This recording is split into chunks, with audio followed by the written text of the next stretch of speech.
Shalom Bapak Ibu Saudara-saudari yang terkasih dalam Yesus Kristus. Selamat pagi, selamat berjumpa kembali di ibadah Cebel SMT Baptis Bandung. Pada saat ini kita akan memulai ibadah kita. Kita mau bersekutu dengan Tuhan, kita mau masuk dalam hadirat Tuhan. Mari kita bersaat teduh, mari kita merenungkan kebaikan dan kemurahan Tuhan di dalam setiap kehidupan kita. Mari kita bersaat teduh sejenak.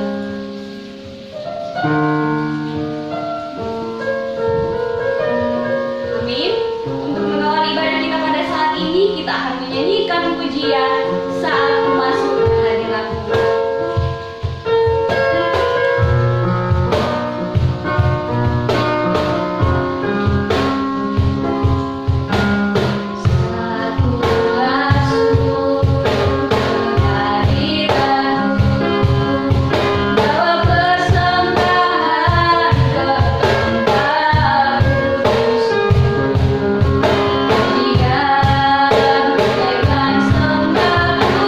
Sembah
kembali untuk bersekutu bersama-sama, untuk membalas kebaikan-Mu dan kemurahan-Mu dalam setiap kehadiran-Mu Tuhan. Terima kasih Bapa yang baik, kami menyerahkan ibadah kami pada saat ini, dari awal pertengahan hingga kami akhirnya Tuhan. Kami serahkan semuanya ke dalam tangan-Mu.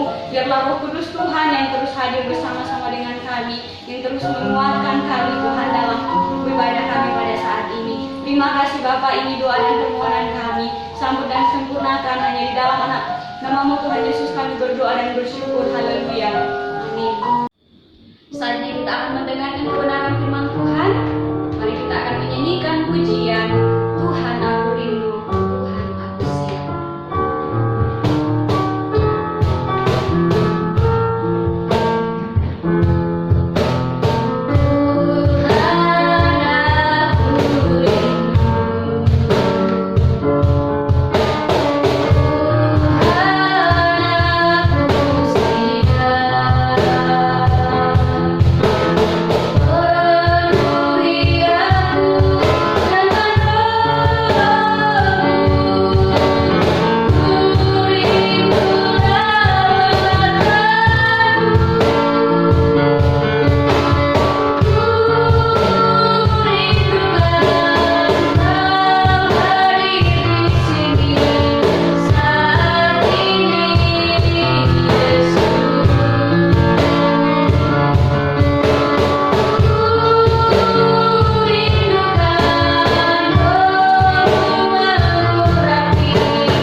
Shalom semua para mahasiswa. Oke, apa kabar semuanya?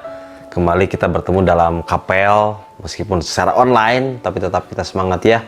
Kita belajar sama-sama terus firman Tuhan, kita terus diperlengkapi untuk semakin serupa dengan Kristus ya. Oke, nah pada pagi hari ini saya akan bawakan renungan mengenai judulnya adalah tentukan karaktermu ya. Tentukan karaktermu. Masing-masing di kalian akan dituntut untuk menentukan karakter apa yang mau saya bentuk, karakter apa yang mau saya kejar, karakter apa yang mau saya nyatakan nanti ketika kalian kuliah dan akan lulus ke depan nanti ya dalam marketplace. Nah, saya akan kasih pada kalian satu gambar yang menarik itu bahwa ini kita lihat gambarnya sama-sama ya. Nah, itu adalah gambar apa? Ada domba, ada serigala. Mukanya serigala, badannya domba. Nah, lucu ya, menarik ya. Udah banyak peribahasa. Serigala berbulu domba. Nah, menarik kan? Serigala berbulu domba. Jadi aneh nggak? Aneh pasti. Pasti aneh. Kalau serigala ya harusnya badannya serigala. Kalau badannya domba harusnya kepalanya domba. Nah, ternyata dalam peribahasa ini ada juga serigala berbulu domba. Artinya apa?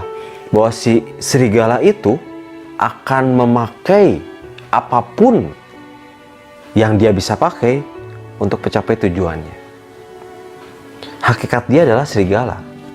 Tetapi karena dia ingin memuaskan dirinya sendiri untuk membunuh domba, dia akan memakai pakaian domba untuk membunuh domba untuk kepentingan memuaskan dirinya sendiri. Itulah serigala berbulu domba.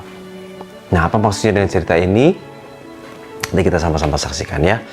Nah, kita lihat sama-sama dalam ayatnya. Saya ingin bacakan buat teman-teman semua dalam 1 Samuel 13 ayat 14. 1 Samuel 13 ayat 14. Tetapi sekarang kerajaanmu tidak akan tetap. Tuhan sudah memilih seseorang yang berkenan di hatinya, dan Tuhan telah menunjuk dia menjadi raja atas umatnya, karena engkau tidak mengikuti apa yang diperintahkan Tuhan kepadamu. Teman-teman di sini pasti semua sudah tahu ini semua tentang Daud. Ya, bahwa Tuhan sudah menunjuk Daud ketika Saul ternyata tidak taat oleh perintah Tuhan. Menjadi raja Israel dibutuhkan suatu sosok yang luar biasa, gitu ya. Saul pun dari sebelumnya, 1 Samuel sebelumnya dilihat bahwa dia terlalu banyak syarat yang dia berhasil, gitu ya. Dia baik, tinggi, perawakannya tinggi di antara orang Israel, orangnya baik, sopan, mengerti, bahkan dalam perjalanannya pun dia tahu etika, sopan santun. Tapi dalam perjalanannya ketika karakternya tidak kuat, ternyata gagal. Dan siapa yang dipilih? Adalah Daud, gitu ya. Apa yang Daud lakukan ketika itu? Ketika Saul menjadi raja, apakah Daud berperang? Apakah Daud menjadi panglima? Ternyata tidak ya. Daud sedang menggembalakan dombanya yang 2-3 ekor. Sungguh suatu pemandangan yang luar biasa bahwa untuk menjadi seorang raja ternyata Tuhan punya standar yang lain. Tuhan tidak melihat penampilan luar, Tuhan tidak melihat tampilan fisik, Tuhan tidak melihat kemampuan berperangnya Saul, tetapi Tuhan melihat hatinya, karakternya. Dan Daud akhirnya dipilih Tuhan karena berkenan di dalam hati Tuhan. Kita semua udah tahu ceritanya ya. Nah, mari kita perdalam sama-sama. Nah, akhirnya mengapa karakter Daud itu penting, gitu ya, untuk dibahas. Karakter itu apa, gitu ya? Karakter itu kualitas moral, watak, sifat kita yang kita keluarkan dalam bentuk tindakan. Karakter ya. Kualitas kita, kualitas moral kita, kualitas pengetahuan kita, kualitas cara pandang kita, paradigma kita, pola pikir kita yang kita keluarkan menjadi suatu tindakan dan perilaku. Nah, mengapa karakter itu penting? Karena itu merupakan pondasi. Sudah jelas bahwa Tuhan sangat peduli tentang karakter. Gitu ya. Rick Warren pernah berbicara tentang hal ini, bahwa banyak orang sangat tertarik dengan talenta, dengan bakat, dengan skill, dengan kemampuan, dengan apapun yang dimiliki. Tetapi Tuhan sangat peduli tentang karakter. Gitu ya. Charles Swindoll pun dalam bukunya menulis seperti ini, bahwa Tuhan tidak peduli dengan semuanya itu. Tuhan memilih seorang yang berkarakter. Nah, jadi karakter itu penting karena merupakan pondasi. Pondasi, kalau pondasinya lemah, bangunan bisa berdiri tapi suatu saat bisa hancur. Oleh karena itu, karakter merupakan pondasi yang perlu kita sama-sama kerjakan, teman-teman semua. Seperti Daud itu menunjukkan karakternya orang akan melihat, tetapi ternyata Tuhan memilih, gitu ya. Nah, tetapi kenapa zaman sekarang hari-hari ini semakin lama orang semakin tidak peduli dengan mengerjakan karakter ini? Padahal Alkitab berbicara dengan jelas bahwa karakter itu penting. Tapi kenapa nggak peduli? Orang tidak peduli dengan karakter. Kenapa? Karena karakter itu memang membentuk karakter untuk menjadi serupa dengan Kristus butuh proses yang lama. Jatuh bangun, jatuh bangun, jatuh bangun. Tidak gampang untuk merubah seseorang dari yang karakternya kurang baik menjadi baik. Tidak gampang, butuh proses yang lama.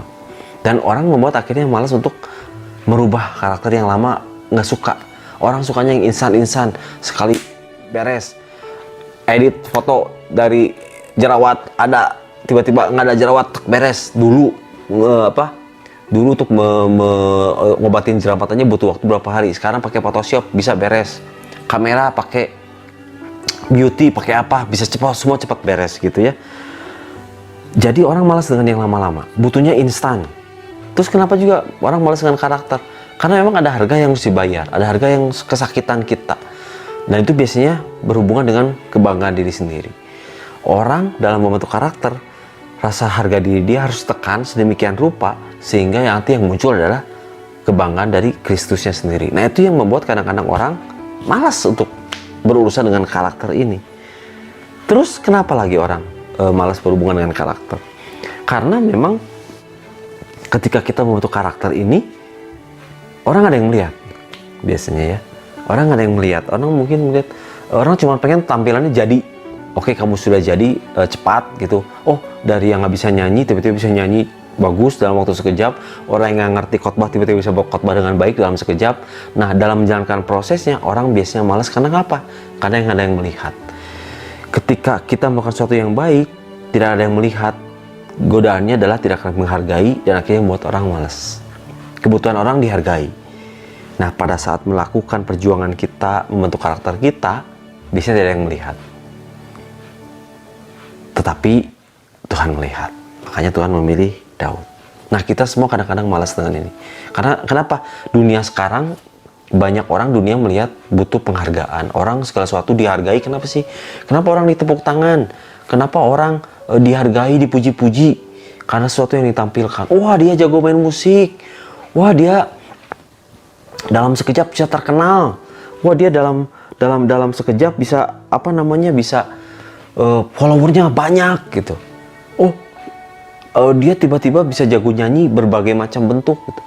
Nah, orang dunia melihat bahwa segala yang seperti itu yang ditampilkan, yang dipuji-puji gitu, sehingga orang akhirnya tergoda untuk mengikuti standarnya dunia. Oh, yang penting gua terkenal, yang penting gua hebat. Masalah pondasi karakter belakangan. Makanya tidak heran banyak fenomena-fenomena selebritis di medsos pun kelakuannya kita lihat sama-sama kurang baik gitu ya. Jadi contoh bagaimana dulu zaman kuliah zaman dulu itu lebih susah, teman-teman ya. Angkatan di atas kita, para dosen-dosen kita di atas, mereka untuk mengerjakan suatu tugas harus ke perpustakaan, baca buku banyak, buka buku lagi bahasa Inggris, nggak ada Google Translate, cari bahasa Inggris, buka lagi kamusnya, bolak-balik untuk mengerjakan satu mata kuliah. Nah, kita sekarang gampang, Google, simple, beres, cepet ya. Nah, dalam perjalanannya ini ternyata banyak orang berpikir, oh ternyata ini bisa tidak berguna lagi karakter. Yang penting sekarang tujuan tercapai, urusan pondasi belakangan. Gitu ya. Nah, saya ingin teman-teman merenungkan sedikit tujuan teman-teman kuliah di sini selama 4 tahun ada di STT Baptis Bandung. Kira-kira apa impian kalian? Yuk kita sama-sama merenung sebentar, 1 menit. Kira-kira apa sih setelah kalian 4 tahun ini, apa yang kalian capai? Oh, saya akhirnya bisa punya gelar sarjana teologi. Oh, artinya saya bisa punya gelar sarjana pendidikan agama Kristen. Atau apa lagi? Oh, saya tadinya nggak ngerti Alkitab. Saya artinya nggak bisa baca Alkitab. Ternyata sekarang saya bisa membaca Alkitab, dikasih banyak ilmu pengetahuan tentang Alkitab. Terus kadang-kadang juga bisa menafsir Alkitab dengan lebih baik lagi. Atau ada lagi misalkan, oh saya dulu nggak bisa ngomong di depan umum. Sekarang saya jago khotbah. Wah, saya kalau khotbah sekarang pelayanan sebagai mahasiswa, pelayanan kemana diundang khotbah di bawah renungan jam doa. Oh, saya udah bisa khotbah. Oh, saya nggak bisa main musik, sekarang bisa main musik pelayanan, main musik. Apakah itu tujuan teman-teman di sini kuliah? Selama 4 tahun, apa yang kalian kejar di tempat ini? Menarik ya. Jangan sampai kita mencapai tujuan tanpa pondasi yang benar, karakter. Padahal kalau kita lihat sama-sama, tujuan kalian kuliah di sini adalah untuk memberitakan karya Kristus. Untuk menceritakan karya Kristus. Nah, banyak orang lupa definisi arti menceritakan karya Kristus itu adalah berkhotbah, menyanyi, memuji Tuhan, atau mengajar agama. itu menceritakan karya Kristus saja. Itu betul, tetapi tidak cukup.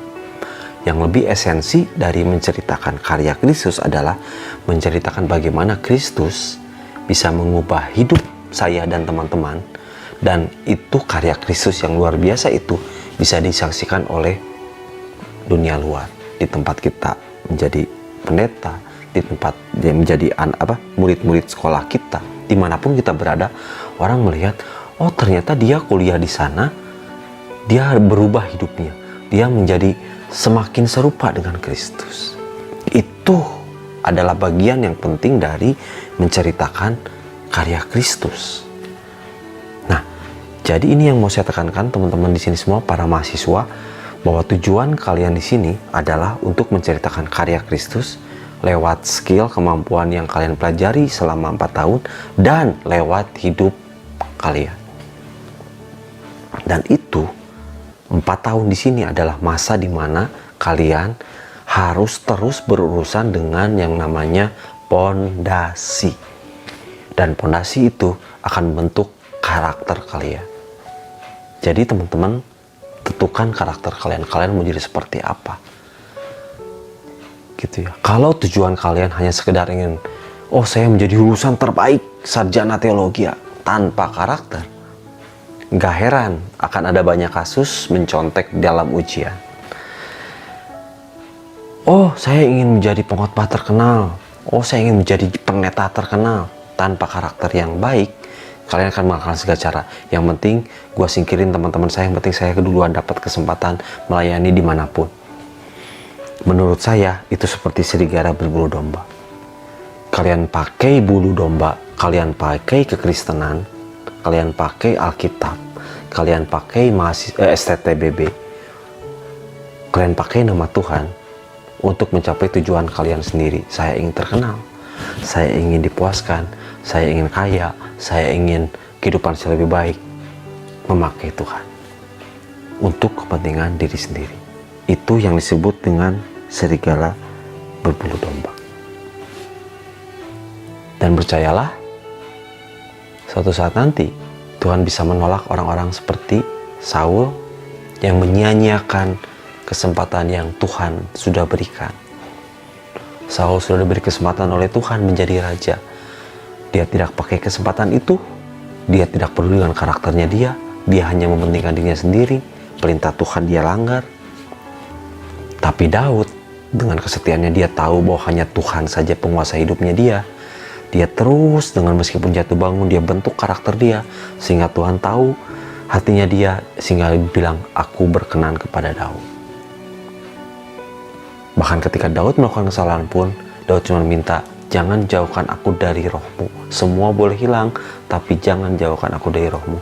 Itu membuktikan karakter Daud yang sangat ingin menaati Tuhan, mencintai Tuhan dengan segala sesuatunya. Dan karakter Daud yang menggembalakan 2-3 ekor domba ini dipakai luar biasa, berdampak mengalahkan Goliat yang Saul pun tidak mampu. Semua tentara Israel tidak mampu. Daud bisa mampu bukan karena perlengkapan perang, tapi karena kesetiaan Daud menggembalakan 2 ekor domba. Dan itu yang Tuhan lihat. Jadi teman-teman semua, karakter kalian ditentukan selama 4 tahun di kampus ini. Apa yang kalian lakukan dalam belajar, dalam pelayanan, dalam berhubungan dengan taman asrama, dalam sesama jenis, bagaimana berkelompok dalam satu kelompok, dalam berpacaran yang sudah boleh berpacaran, bagaimana kalian memperlakukan pacar kalian, apa yang kalian tujuan dengan pacar kalian, apakah kalian berusaha setia atau berusaha malah banyak korban di mana-mana. Percuma nilai baik seperti Saul, percuma. Tuhan tidak lihat itu, Tuhan melihat Daud. Meskipun kalian mungkin terjatuh bangun, saya susah belajar, saya baik, tapi percayalah, Tuhan sangat peduli dengan karakter. Tuhan tidak mencari orang yang pintar, Tuhan tidak mencari orang yang kelihatan wah di luar, jago khotbah, jago main musik, jago nyanyi, pintar ngomong. Tuhan tidak peduli dengan semuanya itu, karena Tuhan bisa memberikan semua itu dengan gratis, dengan gampangnya Tuhan bisa berikan. Tuhan mau karakter. Apakah kalian domba yang berbulu domba atau kalian serigala yang berbulu domba? Tentukan karaktermu dari sekarang, kerjakan itu dengan setia, dan percayalah Tuhan melihat itu. Apa dampaknya kita mengerjakan karakter? Yang pertama adalah bahwa apapun yang kita kerjakan, ketika karakter kita disesuaikan dengan Tuhan, pasti berdampak, pasti berdampak. Jangan sampai juga kita seperti serigala itu. Kita mencari jemaat untuk memuaskan diri kita. Kita berkhotbah untuk supaya jemaatnya senang kepada kita. Gitu. Kita mencari pacar dengan kebaikan kita, lulusan sarjana teologi, lulusan sarjana pendidikan agama Kristen, seolah-olah baik, tapi hatinya jauh daripada itu. Kita ingin memperdaya pacar kita dengan bahasa, Tuhan mengasihimu, saya hamba Tuhan. Wow, bahaya sekali teman-teman. Sungguh luar biasa ketika Tuhan melihat kita mau dibentuk lewat karakter kita. Tuhan melihat, inilah hambaku yang baik dan setia. Saya tahu pergumulanmu selama 4 tahun ini ada banyak kesusahan, tapi ketika engkau berjuang untuk menentukan karaktermu, ketika berjuang untuk selalu coba taat sama firman Tuhan yang kalian pelajari selama 4 tahun, percayalah Tuhan akan menyertai teman-teman semua. Dan kenapa yang kedua kita harus peduli dengan karakter, pembentukan karakter? Kenapa? Karena Tuhan ketika senang dengan kita akan pembentukan karakter kita, Dia akan membuat segala sesuatu buat kita ringan. Dan marilah kepadaku semua yang letih, lesu, dan berbeban berat, aku akan memberikan kelegaan kepadamu. Ketika kita merasa dalam kesusahan karena kita berusaha untuk mentaati perintah Tuhan, percayalah Tuhan tidak akan meninggalkan kita. Dan ketika hasilnya mungkin gak akan kerasa sekarang, rasanya berat, sakit, gak ada yang peduli, gak ada yang menghargai, gak ada yang memuji, tapi Tuhan melihat, dan itu akan membuat beban kita ringan ke depan. Jangan sampai pada kita suatu saat ada suatu titik kita sudah terjun dalam pelayanan, kita sudah mengajar, kita sudah mengembalakan jemaat, apapun profesi kalian, jangan sampai kalian sudah satu pada titik bangunan yang sudah tinggi tapi pondasinya rapuh. Kalian suatu saat akan dibenturkan oleh karakter itu. Engkau mau ikut Yesus atau engkau mau ikut diri sendiri. Dan ketika sudah tinggi, jatuh lebih sakit.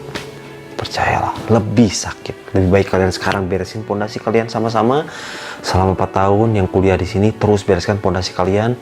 Tuhan berkenan, Tuhan akan memakai kalian menjadi pelayan-pelayan Tuhan yang menceritakan karya Kristus lewat skill kalian, lewat alumni STT Baptis Bandung, dan lewat kehidupan kalian menunjukkan bahwa saya sudah diubah oleh Kristus. Inilah hidup saya hanya untuk kemuliaan nama Tuhan. Amin. Amin. Yuk kita berdoa. Bapa kami yang di sorga, inilah anak-anakmu, mahasiswa STT Baptis Bandung. Tuhan yang tahu setiap pergumulan hati mereka, Tuhan yang tahu setiap impian mereka, Tuhan yang tahu semua cita-cita mereka. Saat ini kami mohon Tuhan, di dalam nama Tuhan Yesus, Tuhan berkati mereka semua, Tuhan sembuhkan mereka semua, Tuhan pulihkan mereka semua, Tuhan perkuat keyakinan dan panggilan mereka semua.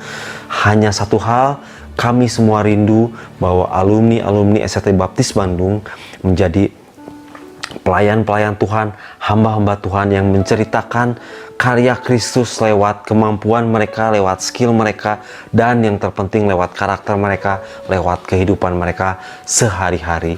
Terima kasih ya Tuhan, berkati kampus kami, terus Tuhan pelihara kampus kami, Tuhan terus kembangkan kampus kami, hanya karena untuk kemuliaan nama Tuhan Yesus. Terima kasih ya Tuhan, di dalam nama Tuhan Yesus kami berdoa, amin. Amin. Selamat siang, Tuhan Yesus memberkati. Amin. Untuk kebenaran firman Tuhan, untuk merespon firman Tuhan, kita akan menyanyikan pujian Bapa Kau Setia. Akan meninggalkan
ibadah kita telah selesai dan saat ini kita akan mendengarkan pengumuman.